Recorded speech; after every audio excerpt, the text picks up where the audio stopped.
नमस्कार, colonel Ajay CO Ajay एस्ट्रोमनी गुरु first global astro finance digital channel से आपसे मुखातिब होता हूँ। आज 24 मई सन 2023 बुधवार।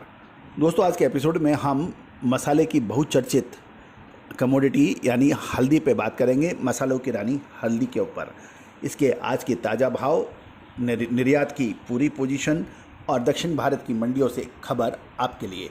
दोस्तों, आप हमारे चैनल पे अभी तक पहली बार आए हैं और अभी तक सब्सक्राइब नहीं किया है। यदि पसंद आता है तो उसको सब्सक्राइब अवश्य कर लीजिएगा।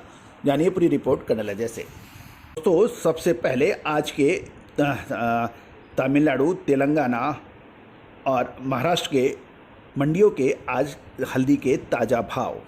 सबसे पहले चलते हैं एरोड तमिलनाडु। वहाँ पर लगभग 4600 बैग्स की अराइवल की खबर मिल रही है अभी तक, और वहाँ पे भाव जो है गट्टा के 6000 से 6200 रुपये हैं और फिंगर के 6500 से 6600 रुपये है। आंध्र प्रदेश की दुर्गीलाला से खबर निकल के आ रही है कि वहाँ पे अराइवल करीबन 1000 बैग्स की है और गट्टा के भाव 5200 से 5800 रुपये के बीच में है और फिंगर यानी काड़ी के भाव 5200 से 5800 है। अब खबर निकल के आ रही है तेलंगाना से निजामाबाद। अराइवल लगभग 4000 बोरी की है और भाव गट्टा का 6200 से और फिंगर 7200 की हैं और डीपी फिंगर 7400 से 8000 और डीपी गट्टा 7500 के भाव हैं। अब बात निकल के आ रही है केस मोदम में। वहाँ पे गट्टा के भाव 5000 से 5800 और फिंगर 5500 से 6300 रुपये। महाराष्ट्र के नांदेड़ 7000 बैग्स की आवक बताई जा रही है अभी तक और गट्टे के भाव हल्दी के 6000 से 6500 और फिंगर के यानी काड़ी के भाव 6000 से 7500 के भाव हैं। ये आज के ताज़ा भाव मंडियों से हैं। अब जानिए आगे की खबर। सबसे पहले हल्दी की निर्यात की खबर। दोस्तों, मसाला बोर्ड से खबर निकल के आ रही है कि मसाला बोर्ड द्वारा जो नवीनतम आंकड़े दिए हैं उसके अनुसार वित्त वर्ष 2022-23 में देश से कुल 1666.99 करोड़ रुपए कीमत की हल्दी का एक्सपोर्ट हुआ, यानी लगभग 1667 करोड़ रुपए का और 1,70,085 टन हल्दी का निर्यात के समाचार हैं।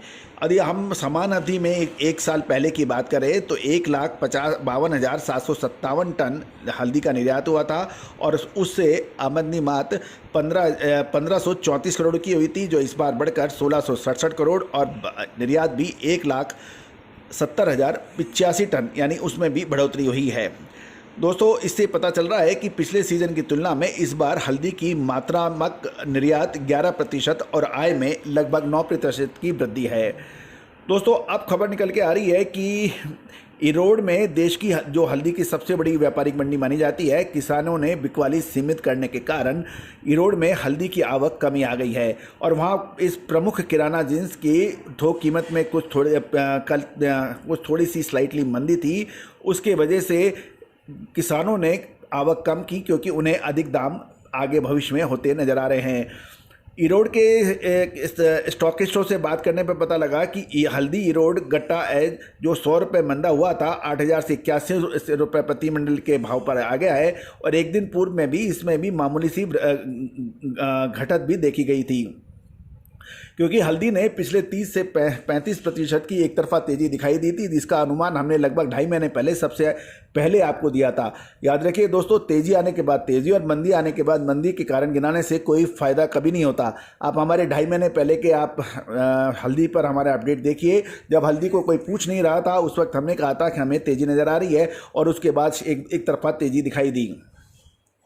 दोस्तों, इरोड में लगातार आवक घटने के समाचार मिल रहे हैं और एक व्यापारी से बात करने पे पता लगा जो 5700 बोरी की जो आवक थी वो 5400 बोरी के बीच में रह गई, यानी घटी है।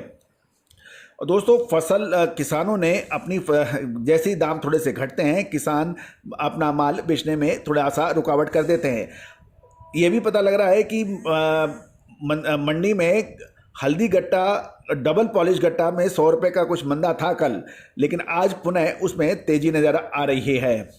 दोस्तों, पिछले कुछ दिनों के अंदर हल्दी की कीमत में आई ज़बरदस्त तेज़ी के बाद अब स्टॉकिस्ट और निर्यातकों की लिवाली सुस्त पड़ने लगी है और उसके अलावा उत्तर और मध्य भारत में गर्मी का प्रकोप बढ़ने से अन्य किराने जिन्सों के साथ हल्दी की बिक्री भी प्रभावित हो रही है और यही वजह है कि बीते सप्ताह में कुछ थोड़ा मंदी का रुख भी देखा गया है।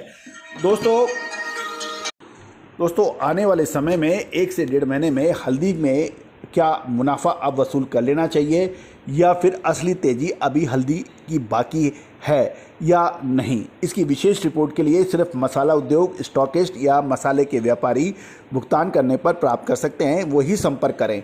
All the very best, good luck, happy trading.